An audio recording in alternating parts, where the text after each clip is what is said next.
Abra sua Bíblia comigo, por gentileza, em Deuteronômio capítulo 8, a partir do versículo 2. Deuteronômio 8, 2. Eu quero compartilhar com vocês uma mensagem que Deus tem colocado no meu coração, Deus tem trabalhado em mim ainda está queimando aqui dentro, ainda Deus está trabalhando sobre isso, mas eu entendi que é isso que Deus quer que eu compartilhe com vocês essa noite. E essa mensagem, ela vai falar sobre deserto, ela vai falar sobre o motivo por que Deus nos leva ao deserto, mas principalmente o que eu quero compartilhar com vocês é como nós correspondemos com esse lugar. Então, Deuteronômio capítulo 8, versículo 2, a palavra vai dizer assim: lembrem-se de todo o caminho pelo qual o Senhor, seu Deus, os guiou no deserto. Uma outra versão você vai ter que os conduziu no deserto, durante esses 40 anos, para humilhar vocês, para pôr vocês à prova, para saber o que estava no coração de vocês, se guardariam ou não seus mandamentos. Ele humilhou vocês, Ele os deixou passar fome, Ele os sustentou com o maná, que vocês não conheciam e que nem os pais de vocês conheciam, para que vocês compreendessem que o ser humano não viverá só de pão, mas de tudo que procede da boca do Senhor. Quando a gente fala de deserto, primeira coisa, vamos definir o deserto. O deserto, ele é um lugar de climas extremos. Ele é um lugar de precipitações escassas. Ele é um lugar de pouca vida. É um lugar estéril. Ele é um lugar de recursos limitados. Ele é um lugar desconfortável, desfavorável e por muitas vezes solitário. No meio cristão a gente está acostumado a ouvir: cara, eu estou passando por um deserto. E o deserto no nosso meio, ele significa que estamos passando por uma grande prova, uma grande dificuldade, uma grande aflição. Seja de curto ou de longo tempo, significa que a gente está sendo provado em algum lugar. E essas provações, elas podem vir de diversas formas. Elas podem ser financeiras. Você perdeu o seu emprego. A sua empresa está indo muito mal, por algum motivo. E ainda por cima batem no teu carro, quebram o vidro da tua casa. As coisas param de funcionar por algum motivo. Deserto. Às vezes o deserto ele vem por uma enfermidade. Às vezes o deserto ele está relacionado com os nossos relacionamentos com as outras pessoas, colegas, pais, familiares, amigos, filhos. Às vezes o deserto ele vem de forma emocional.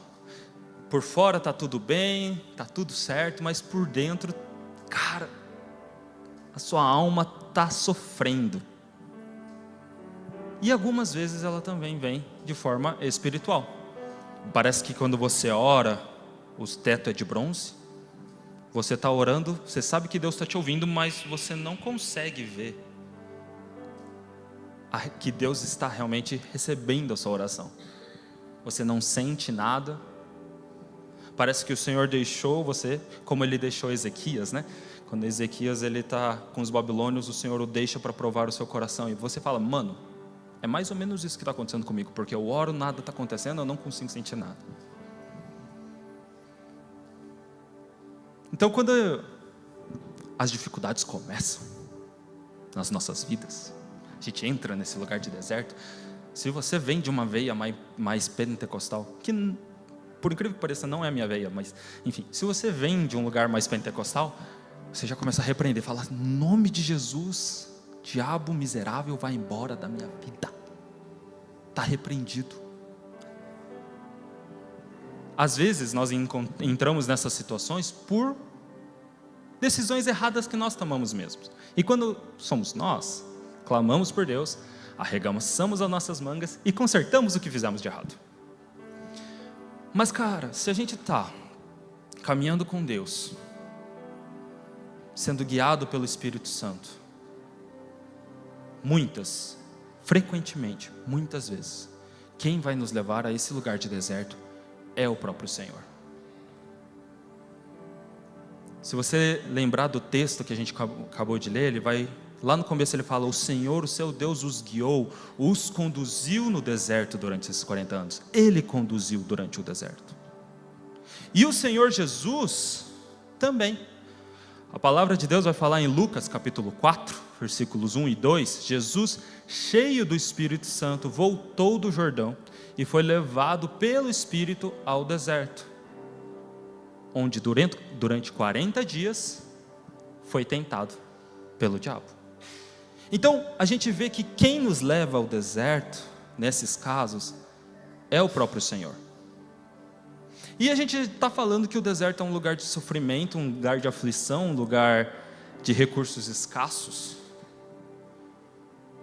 Deus, ele não nos leva no deserto simplesmente para fazer a gente sofrer, por sofrer. Deus não é sádico. Ele tem um propósito. E qual é o seu propósito? No próprio texto que a gente leu, ele vai falar assim: para humilhar vocês, para pôr vocês à prova, para saber o que estava no coração de vocês, se guardariam ou não os meus mandamentos. Mas vamos lá. Deus já sabia o que estava no coração do povo, certo? E bem comum a gente entende isso. A gente sabe que Deus já sabia o que estava no coração do povo. Deus já sabia o que seria o resultado dessa prova. Ainda assim Ele os leva para lá, para mostrar ao povo o que estava lá dentro, para mostrar para o povo que eles não eram tão bons quanto eles achavam que eram, tão santos quanto eles achavam que eram, tão crentes quanto eles achavam que eram. E por muito tempo eu pensei e eu entendia que o deserto, ele era apenas um lugar onde Deus queria nos ensinar algo. Então ele mostrava algo que estava errado em nós, ele queria ensinar isso que a gente precisava aprender. E é isso. Tanto que eu costumava falar, inclusive quando eu estava aconselhando alguém, discipulando alguém, eu falava assim: cara, quanto mais rápido a gente se submete a Deus e a gente aprende, mais rápido a gente sai desse lugar, desse deserto. E não está errado, porém, não é tudo. É apenas um dos pontos. E para entender um pouco melhor essa finalidade que Deus tem com o deserto nas nossas vidas, fica mais fácil se a gente olhar como que Ele conduziu o povo durante esses 40 anos no deserto. Olhando como que Ele conduziu o povo e o que foi trabalhado em algumas dessas etapas, fica muito mais fácil da gente entender, pelo menos para mim foi assim, o que Ele quer fazer e por que isso é tão importante para nós nesse tempo. E ainda assim, e ainda mais importante, entender como que eu correspondo com esse tempo. Como que eu olho para aquilo que Deus está fazendo e falo: ok, Deus, pode fazer. Então isso vai se passar em todo Êxodo, Levítico, Números, chegando até Deuteronômio. Vai ser uma leitura longa. Brincadeira, a gente não vai ler tudo, né? Mas a gente vai citar sim várias etapas. E é muito interessante porque geralmente a gente começa a olhar para o povo no deserto depois do Mar Vermelho, né? O primeiro ponto que eu quero chamar a atenção para a gente aqui é antes do Mar Vermelho.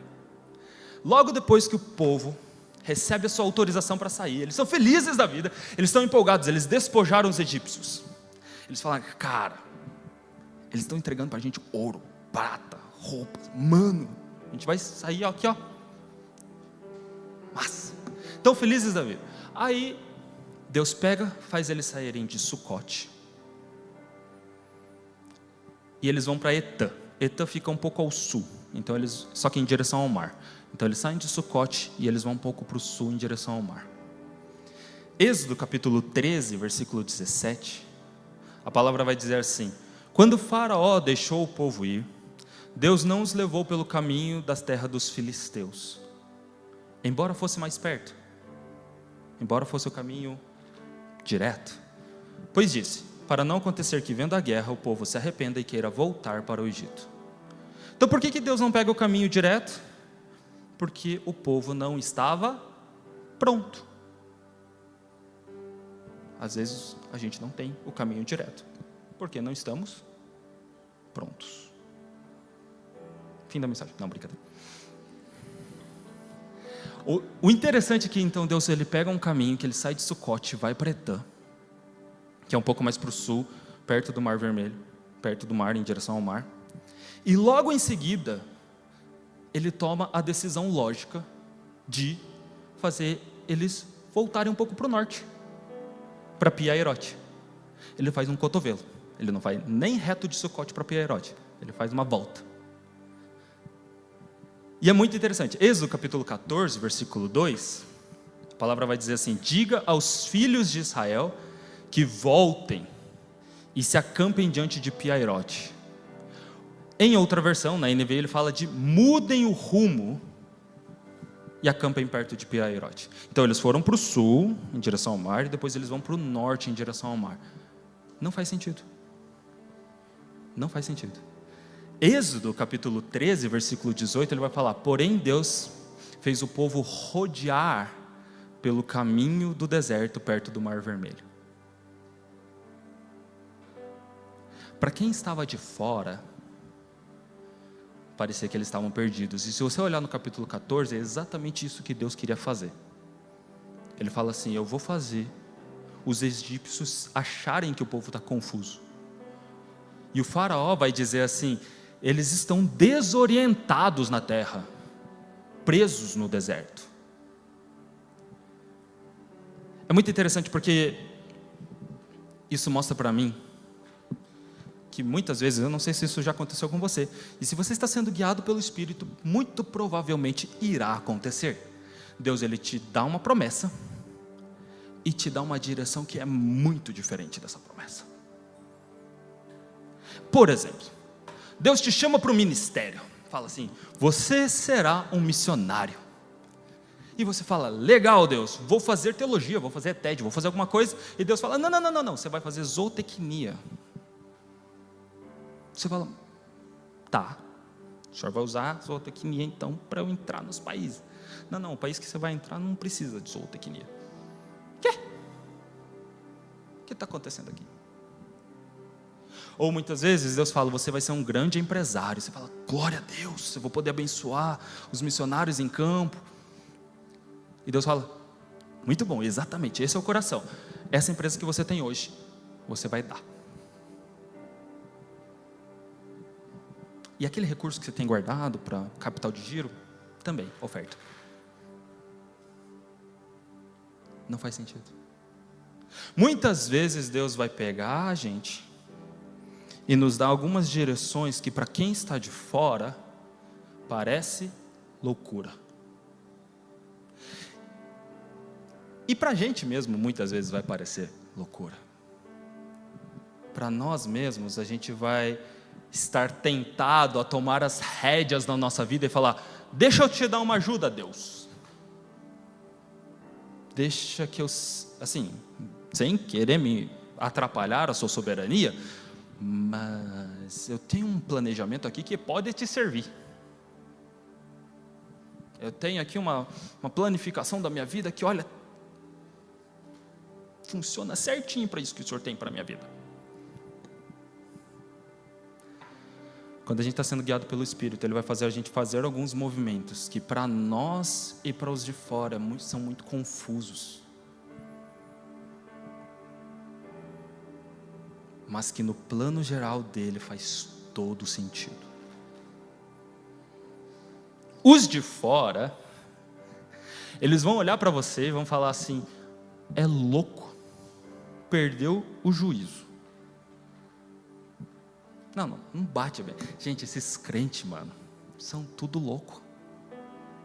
Fazem umas coisas com a vida deles. Cara, não dá para entender. Ou mesmo, deve estar em pecado. Ó como está dando ruim na vida dele, deve estar em pecado. Entendeu errado. Não sabe que discernir tempos. Já era. Mas Deus, Ele nos manda a um lugar de obediência total. uma obediência que é muito além daquilo que a gente consegue entender. É uma obediência que põe em xeque o nosso controle. É uma obediência que põe em xeque aquilo que a gente pode, por nós mesmos, raciocinar.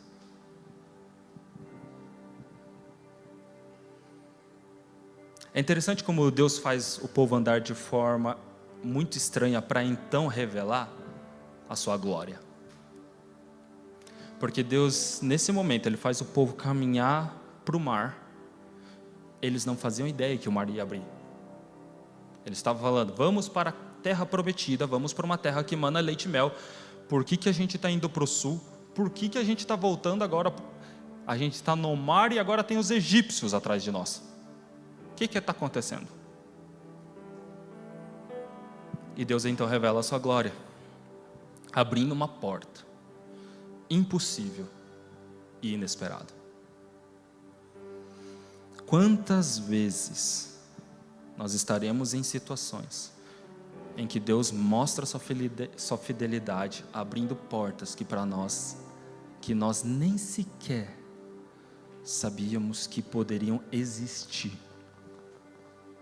que a gente nunca jamais poderia planejar. Quem me conhece sabe que quando eu falo de controle, planificação, planejamento, eu estou colocando em xeque basicamente quem eu sou, né? Deus, Ele me chama para uma coisa, Ele me coloca para fazer engenharia. Então a gente é doutrinado a pensar em todos os casos que pode dar errado e evitá-los. E às vezes Deus fala assim, então, esse caso aqui que você está planejando que vai dar errado, a gente vai por esse caminho. Abrir mão de controle por uma obediência total. Por uma obediência que não se negocia. A verdade, queridos, é que no deserto não existem atalhos. O caminho no qual o Senhor vai nos conduzir será o ideal de acordo com a sua boa, perfeita e agradável vontade. Essa vontade perfeita, agradável e boa para Ele. Para Ele. Então, quando a gente fala do povo saindo do Egito, quando a gente fala do caminho ao mar, a gente está falando de um lugar de obediência total. E a gente só está no começo do deserto. O povo então passa pelo mar. E novamente eles estão felizes, né? Gente, a gente passou a pé enxuto nesse lugar aqui. Eles chegam do outro lado cantando, dançando. Miriam pega o tamborim, começa a cantar um cântico novo. Ela chega e fala, lançou o mar, o cavalo e seu cavaleiro. Eles estão felizes da vida. E Deus pega e faz eles andarem. E andarem. E andarem. 3 dias sem água. Com sede. No deserto. E quando eles chegam num lugar, eles olham a fonte de águas, eles vão correndo tomar água. As águas são amargas. Eles chegaram em Mara.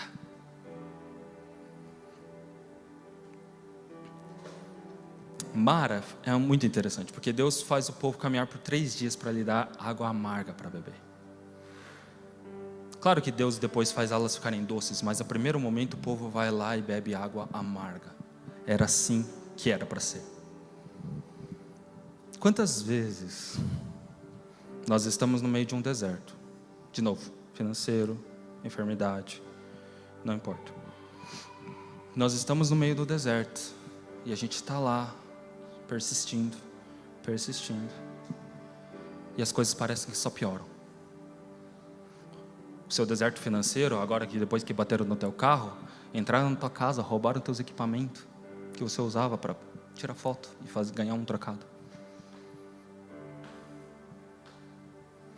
Ou alguém ficou doente, você vai precisar pagar por um remédio que você não estava esperando. Na sua enfermidade, você já está acostumado com aquela situação e de repente algo novo aparece. E o seu ciático começa a pegar além de tudo, você começa a andar meio torto. Às vezes você está com a sua alma está dolorida porque você não consegue se sentir no lugar e de repente você vê que todo mundo foi convidado para um rolê e esqueceram você por algum motivo.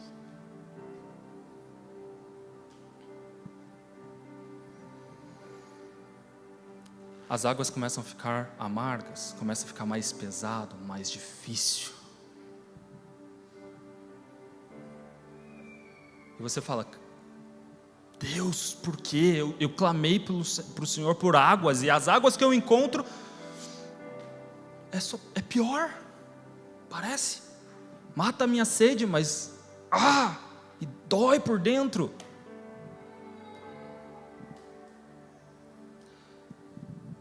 Jamie Buchan, no livro Away in the Wilderness, eu não sei se tem esse livro em português, ele diz que foi feito um estudo nas águas daquela região. E ele fala que as águas daquela região eles são cheias de magnésio e dolamita. Basicamente é um laxativo natural, um vermífugo natural. E ele faz expurgar, todos os parasitas, as amebas, os vermes, que era muito comum no Egito. Deus faz o povo ficar com sede para que eles sejam obrigados a tomar remédio. Claro que depois ele deixa as águas doces, dá um tutti-frutti naquele xarope, mas, enfim, ainda é um laxativo, e para quem sabe, não é bom, assim, a sensação. Então, Êxodo capítulo 15, versículo 26, a palavra vai dizer assim: e disse: se vocês ouvirem com atenção a voz do Senhor seu Deus, fizerem o que é reto diante de seus olhos, der ouvidos aos seus mandamentos e guardarem todos os seus estatutos, nenhuma enfermidade virá sobre vocês, das quais enviei sobre os egípcios. Pois eu sou o Senhor, aquele que cura vocês. Então Deus, Ele faz o povo beber água porque Ele queria curá-los dos seus parasitas. Vamos voltar para a gente?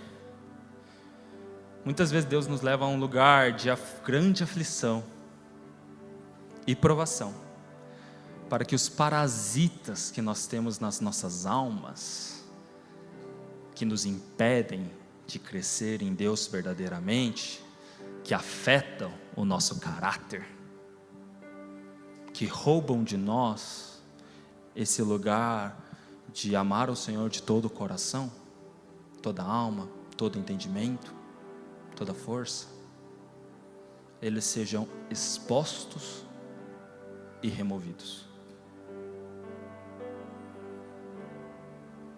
É muito comum, gente, principalmente se você está há anos na igreja, que algumas partes mais feias do seu caráter, elas estejam num lugar profundo, escondido, que você, pela graça de Jesus, com domínio próprio, não deixa elas aparecerem, mas que elas ainda estão lá e não foram curadas e tratadas. Ou seja, nas suas atitudes, de fato, você não demonstra a sua ganância, o seu egoísmo, a sua cobiça, sua inveja, mas elas estão lá no fundo da sua alma e de repente elas afloram e te fazem enfermar, justamente quando Deus quer fazer algo novo, porque quando a gente está diante da sua glória e santidade, nada disso permanece, não tem como permanecer. E Deus, Ele quer tratar. Então Ele nos leva a uns lugares de grande aflição e sofrimento, e nesses lugares, olha só o que começa a aparecer: o seu lado iracundo. Você começa a ficar bravo com toda e qualquer coisa que acontece. Você começa a olhar para as pessoas, você fala, você está passando por aquela dificuldade financeira, você começa a olhar assim: puxa, mas eu queria tanto trocar de carro, por quê? Para quem, de fato? Só para você e para sua família? Glória a Deus. Para que as outras pessoas fiquem felizes que Deus está te abençoando? Talvez, mas não tão legal. A gente começa a falar, a mostrar essas doenças da nossa alma, elas começam a aparecer, elas começam a vir para a superfície, para que elas sejam expurgadas de nós. Mara fala de um lugar de tratamento de caráter. Mara fala de um lugar onde a gente é exposto e então curado. A forja do deserto faz essas coisas aparecerem. E é importante que elas sejam removidas. Gente, não é um processo fácil. De novo, não sei quantos de vocês já precisaram tomar um laxativo. É dolorido, é horrível, é uma coisa que você quer que acabe logo. Você ora, Deus, faz tudo embora agora. Chega, não aguento mais. Não é um processo fácil ter essa exposição e deixar Deus arrancar de nós esses parasitas.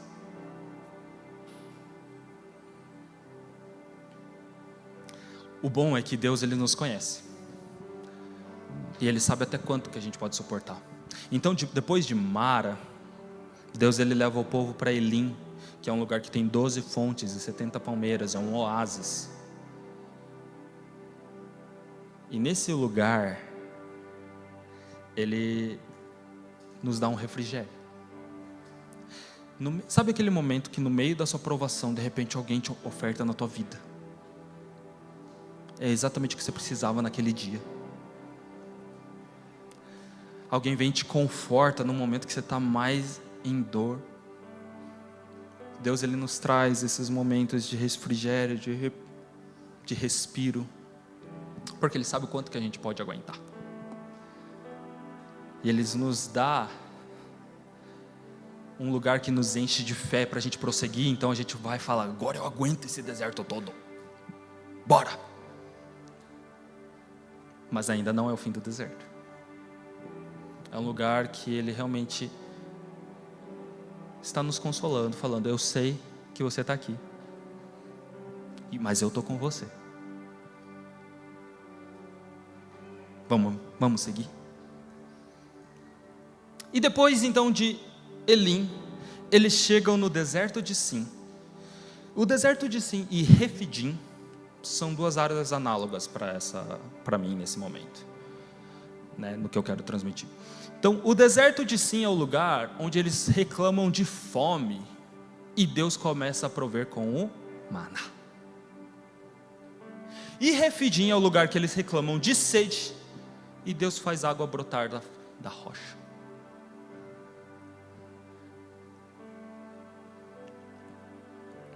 Aqui novamente, as necessidades são evidenciadas. Você na sua oração diária está falando, Deus, eu não sei como que a gente vai pagar as contas desse mês, muito menos como que eu vou comer. Eu não sei quando essa dor e essa aflição vão embora de mim. Eu não sei o que o Senhor quer fazer agora. Me mostra, me ajuda, me revela, esteja comigo, por favor, eu preciso de Ti. E Ele não traz necessariamente aquilo que a gente pediu, mas aquilo que a gente precisa. Então eles pedem as comidas do Egito e eles recebem um pão celestial. Eles pedem que eles achem um lugar com grandes fontes de água e Deus faz aparecer uma fonte na rocha. E novamente, no texto inicial que nós lemos, ele fala, Ele humilhou vocês. Ele os deixou passar fome. Ele os sustentou com o maná que vocês não conheciam e que nem seus pais conheciam, para que vocês compreendessem que o ser humano não viverá só de pão, mas de tudo o que procede da boca do Senhor. Então Deus começa a mostrar para o povo que eles poderiam confiar e depender totalmente de Deus. A gente precisa entender o que Deus está querendo nos mostrar quando Ele diz: confia em mim, eu sou tua provisão, eu sou teu sustento, eu sou sua satisfação.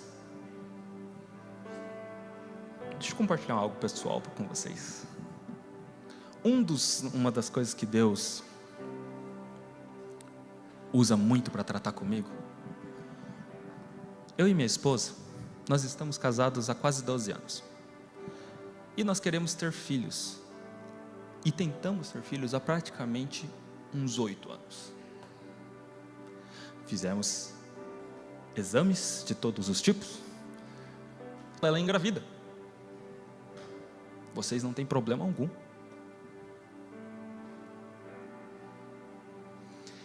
Mas o Senhor decidiu que ainda não era tempo. E Deus sabe como eu clamo pelo dia que vai ser tempo. E por muitas vezes eu estava nesse lugar falando, questionando: Deus, por quê? Por quê? Toda vez que os nossos amigos eles engravidam, eu fico tão feliz por eles, porque Deus ele me mostra como é importante para a gente ter filhos. Então eu fico muito feliz por todos os meus amigos, muito feliz. Mas ao mesmo tempo, no meu coração, lá no fundo, vem aquela punhalada falando: cadê os meus?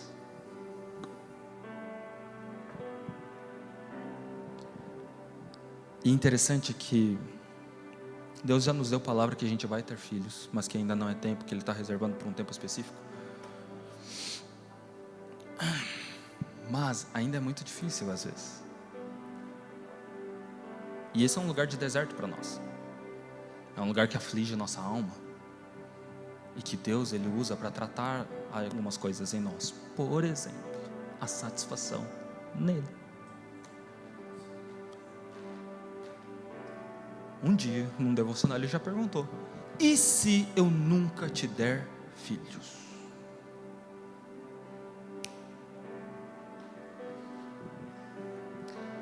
Gostaria de responder que de cara foi: tudo bem, Deus, o Senhor é o que eu preciso. Mas a minha alma apareceu, aquilo que precisava ser tratado. Falei: ah, Deus, não faz isso comigo não. Não faz isso comigo não. Mas Deus tem tratado essa satisfação nele. Deus tem tratado. Então hoje eu estou muito mais tranquilo, eu consigo falar muito mais abertamente sobre isso, por exemplo. E consigo olhar para Deus no meu tempo de devocional e falar: seja no seu tempo, seja como o Senhor quiser. Como o Senhor quiser. Na escassez do deserto, aquilo que nós realmente damos valor vem à tona. As nossas ambições, as nossas necessidades, as nossas vontades. Então, começa a aparecer aquilo que realmente rouba o nosso coração. Realmente é prioritário para nós. Por muito tempo para mim foi o ministério. Por muito tempo tem sido os nossos filhos. Entre outras coisas que Deus vai trabalhando, porque a gente é cheio de craca, né? Desculpa, só eu, vocês são mais limpinhos.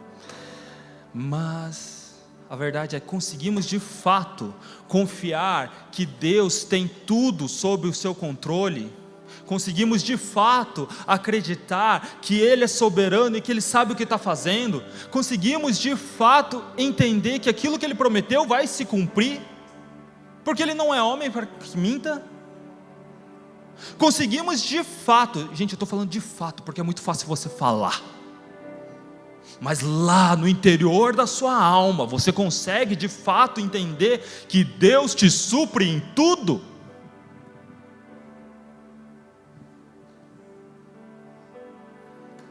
Salmo 73, 26 vai dizer: ainda que a minha carne e o meu coração desfaleçam, Deus é a fortaleza do meu coração e a minha herança para sempre. O deserto de Sim e Refidim, eles vão falar de um lugar de total dependência e confiança no Senhor.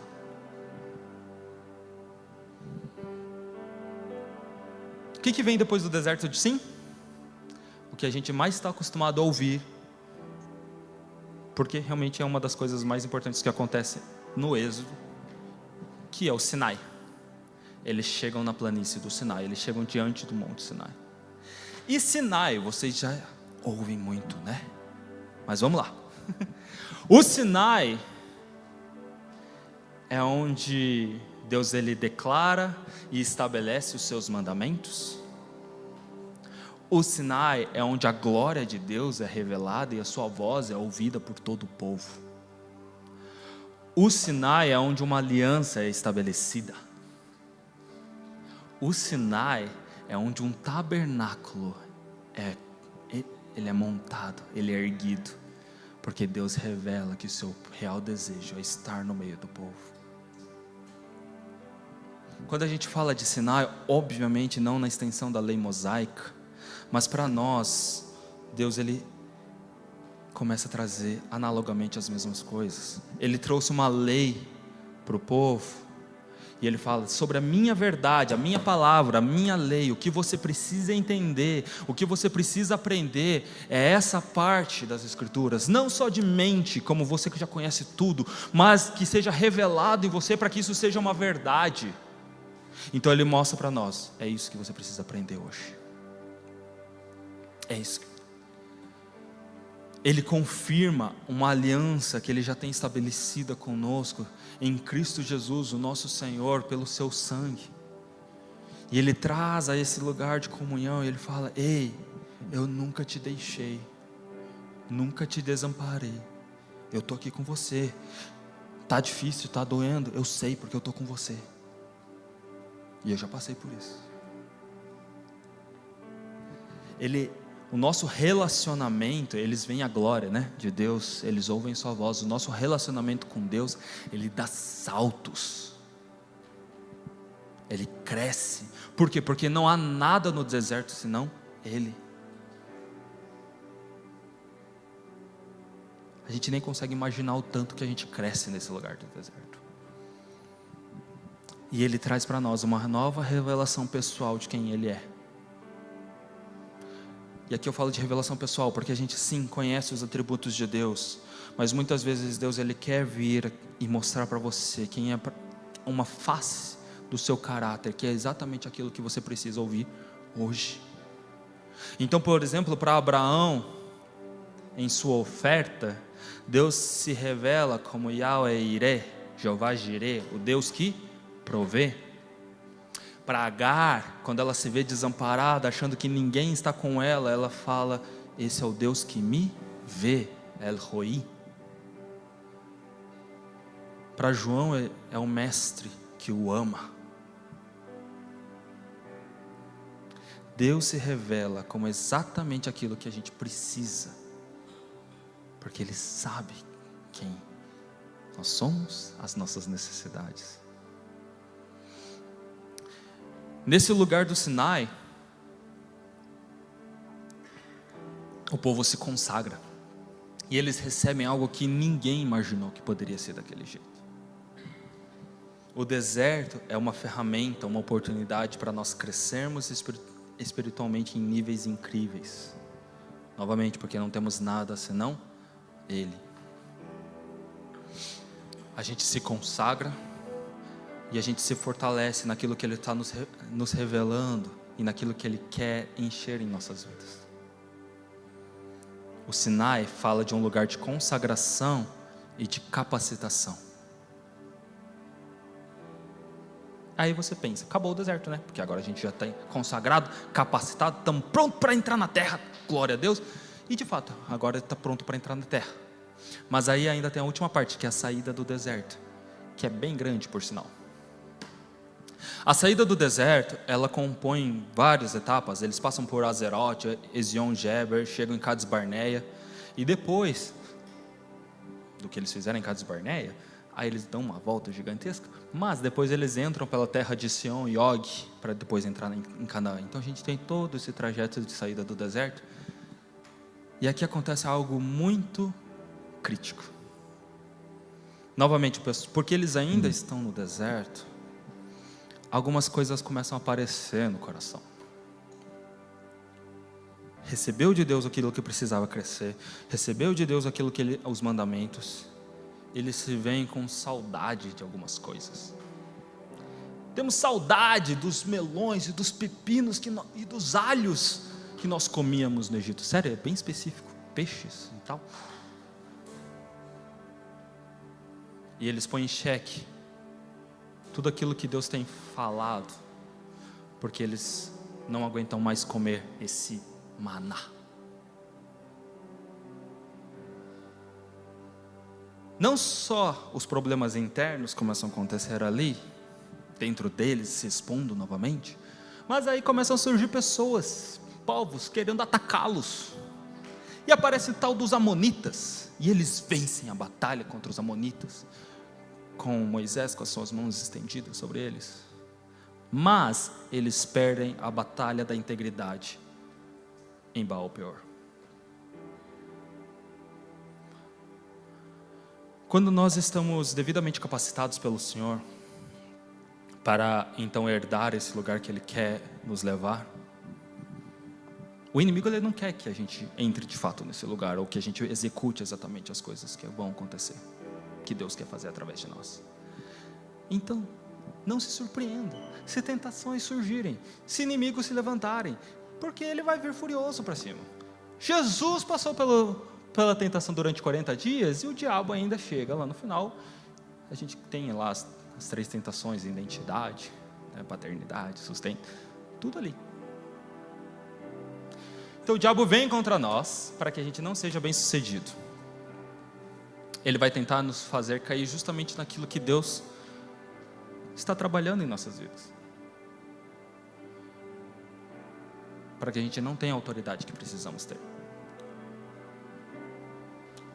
Então, a saída do deserto, ela vai falar de um lugar de fidelidade e integridade ao Senhor. A gente recebeu um negócio aqui, mas essa fidelidade, essa integridade, ela não é exterior apenas, ela começa aqui dentro. Então, para que o Senhor nos leva ao deserto? A gente viu aqui sobre obediência total, a gente viu sobre transformação de caráter, a gente viu sobre dependência e confiança no Senhor, nós vimos sobre consagração, santificação e capacitação, e integridade e fidelidade ao Senhor. O Senhor nos leva ao deserto para que a gente esteja de fato preparado, para que a gente esteja de fato pronto para aquilo que Ele quer fazer nessa nova etapa de nossas vidas. Nesse processo Ele vai nos confrontar, nesse processo Ele vai nos exortar, e nesse processo Ele vai nos curar, Ele vai nos transformar, Ele vai suprir, vai ensinar e capacitar. É interessante porque mesmo o Senhor Jesus, que não tinha debilidade alguma de caráter, foi levado ao deserto após o Espírito descer sobre Ele, e antes dele iniciar o seu ministério. Em Hebreus 5, de 8 a 9, vai falar: muitas vezes são exatamente as coisas que nos lançam em períodos de intenso crescimento espiritual. Quando começamos a entender isso e a aceitá-lo como um fato espiritual da vida, a adversidade se torna mais fácil de suportar. Então, para mim é muito claro, gente, por que Deus não só tem me levado a uns lugares de deserto, mas por que Ele está falando tanto de deserto nesse momento para mim. Faz muito sentido com todo o tempo que nós estamos vivendo. A gente tem clamado, a gente tem ansiado, A gente tem desejado para que o Senhor venha e faça de novo algo novo, para que Ele venha com força, com intensidade. A gente quer que o Seu Espírito seja derramado com intensidade sobre nós e que Sua glória seja manifesta nessa terra. Que Ele venha, Maranata, a gente tem clamado, certo? Amém? Então não me é estranho que não só eu, mas muitos de nós estejamos passando por desertos nesse momento, porque Deus quer nos forjar e nos preparar para isso que Ele quer derramar em nós. Agora, entender o que o Senhor quer, o Senhor deseja com o deserto, deve nos encaminhar a um lugar onde a gente corresponde corretamente com esse período em nossas vidas. Aliás, esse é o título da mensagem, correspondendo com o deserto. Tiago capítulo 1, que a gente acabou de ler, ele vai falar no versículo 4, a perseverança deve ter ação completa. E a verdade é que facilmente é possível não corresponder com esse período em nossas vidas. O povo, a gente conhece e a gente muitas vezes o critica, sem ver que às vezes a gente comete as mesmas coisas. O povo se encheu de murmuração e de rebeldia. A gente conhece a história. Paulo, em 1 Coríntios capítulo 10, e esse texto, se você quiser abrir comigo, porque ele é longo, 1 Coríntios capítulo 10, a partir do versículo 1,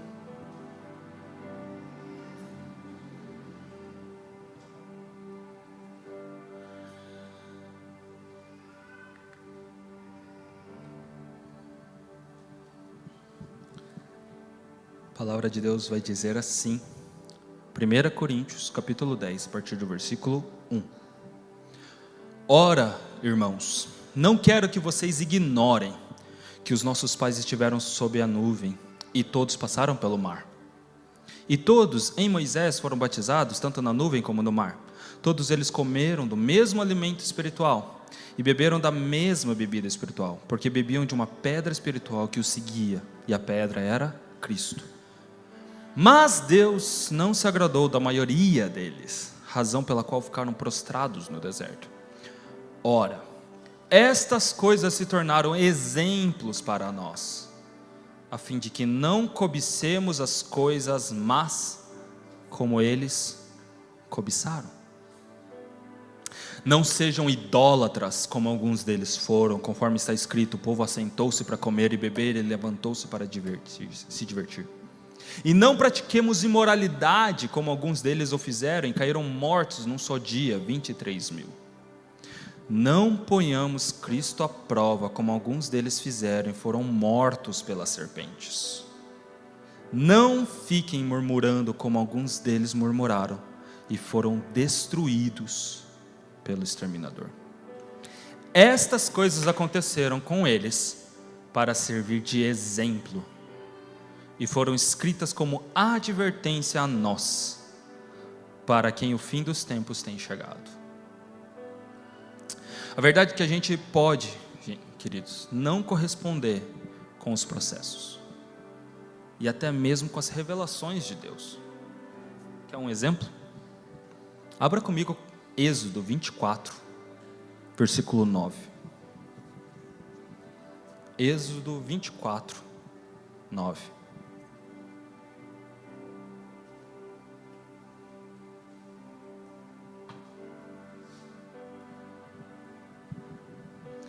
Eu já li a Bíblia algumas vezes, mas foi a primeira vez que esse texto saltou aos meus olhos, de uma forma como ele saltou, intensa.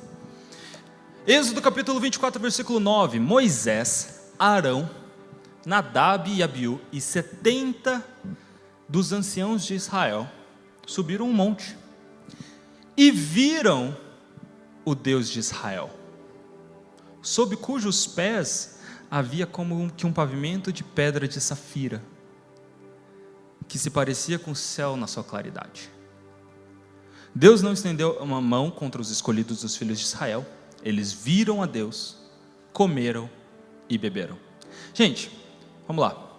A palavra é muito clara. Eles viram o Senhor, o Deus de Israel. Eles viram um pavimento de safira. Onde que vocês viram esse pavimento de safira na Bíblia? Visão de Isaías, visão de Ezequiel, visão de João. Eles viram a Deus do mesmo jeito que Isaías, Ezequiel e João. E eles tiveram uma mesa ali. Eles comeram e beberam na presença do Senhor. Eles tiveram comunhão com o Senhor. Agora, olha para esses personagens desse relato. E vamos começar de trás para frente. Porque isso aqui aconteceu em Êxodo capítulo 24. Êxodo 24, gente, é bem perto dos 10 mandamentos. É muito antes de algumas coisas que a gente vai comentar. Os 70 anciãos de Israel, por exemplo, eles vêm e têm comunhão com o Senhor, porém Eldade e Medade ainda reagem com insubmissão ao Senhor, falando: nós não vamos comparecer até Moisés, porque ele não nos levou na terra prometida. Isso quando Deus estava separando, não, dividindo o espírito que havia em Moisés sobre os 70 anciãos. Isso foi antes. Nadab e Abiú, vem o Senhor, tem comunhão com Ele. Isso acontece antes deles, irreverentemente, na sua adoração, oferecerem um fogo estranho ao Senhor, sem saber diferenciar o que é santo e profano, depois de ver o Senhor.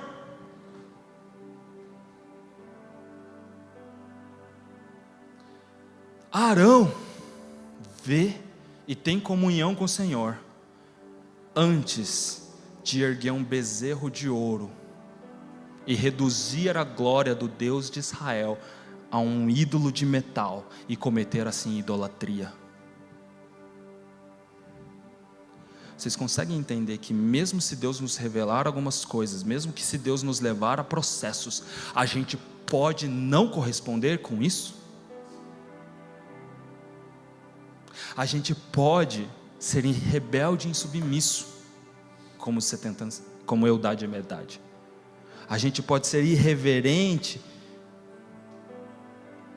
e não saber distinguir o profano do santo, como Nadab e Abiú, mesmo depois de uma experiência profunda com Deus,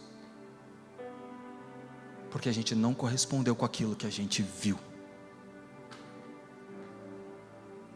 A gente pode cair em idolatria, porque a gente reduz aquilo que a gente viu àquilo que a gente acha que a gente viu.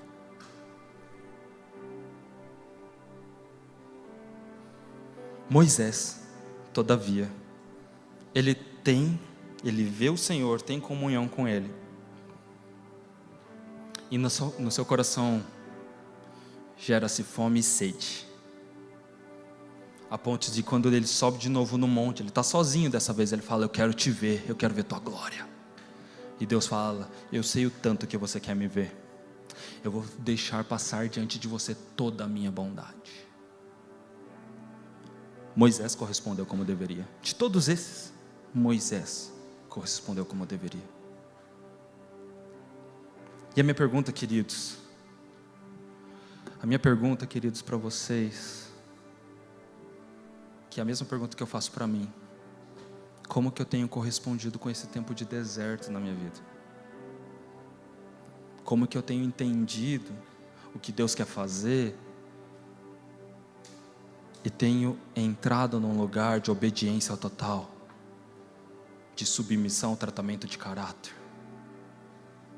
Deixar Deus mostrar realmente o que Ele quer mostrar e expurgar na minha vida aquilo que Ele precisa tirar. Quanto que Ele quer tratar os meus desejos, minhas ambições, minhas vontades, meus sonhos, meus planos.